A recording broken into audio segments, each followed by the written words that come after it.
Hi, my name is Carissa Hunterdoss. I am a middle school math teacher. I taught 6th and 7th graders. One of my students at the time transferred in. She had been in several different school districts prior to this one, and the longer we spent together, I knew she needed something. We couldn't get her to really open up, but there were just oddities that stuck out, something's not right here. So then we also were lucky enough to have a social worker in our school, and that's who I went to next. And she said that another teacher in the building had a concern about the older sibling. And she said, I'm worried that she is pregnant and she knows it, but no one else does. And at that point, we found out that the sister that was at the high school had a baby. So after talking with the high school, we started to figure out that there was some sexual abuse going on at the home at the hands of the father. And so through that process, we found out that the father of her child was her own father. And the 8th grade sister who had been self-harming was doing so because she was carrying a baby that was hers and her father's. And I knew, you just feel sick when you go home because you're sending them to a horrible environment.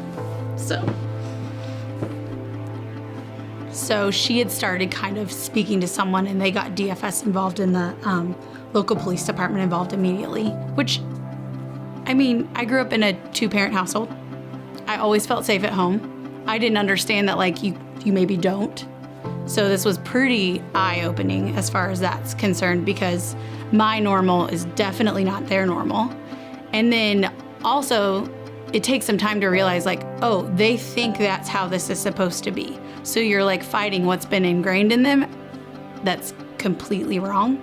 But they don't know that because that's what they're used to.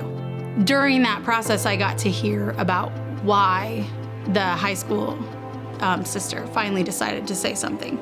So in the mandatory child development classes that she had, they had a guest speaker come and talk about parenting and how to treat your children.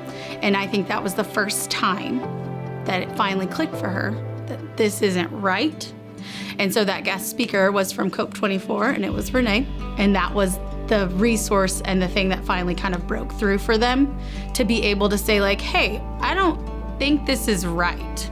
And that's what started the entire chain reactions. So it is absolutely necessary that there are outside resources for families, for teachers, and for students. And this is a great example of that, because without an outside resource coming in and hearing something that we'd all been trying to discreetly say, because you have to be careful, but to hear it explicitly spoken changed her life, for sure, changed her daughter's life.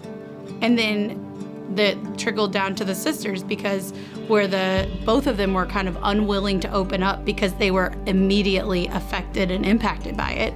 She hears something, resonates, finally, honestly. And then because of that, decides to go tell someone, hey, something's not right here. And now the entire family's got a shot. In our current education system, we are teaching them math and how to read and trying to prepare them for their future. And there is a lack of support for what a family unit will look like when they grow up.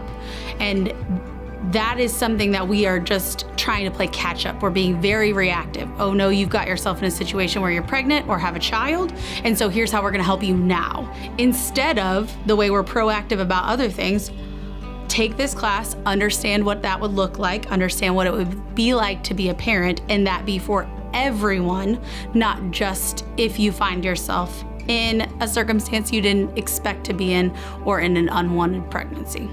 If COPE24 had not been there to speak that day, I do not think that family's outcome would have been the same.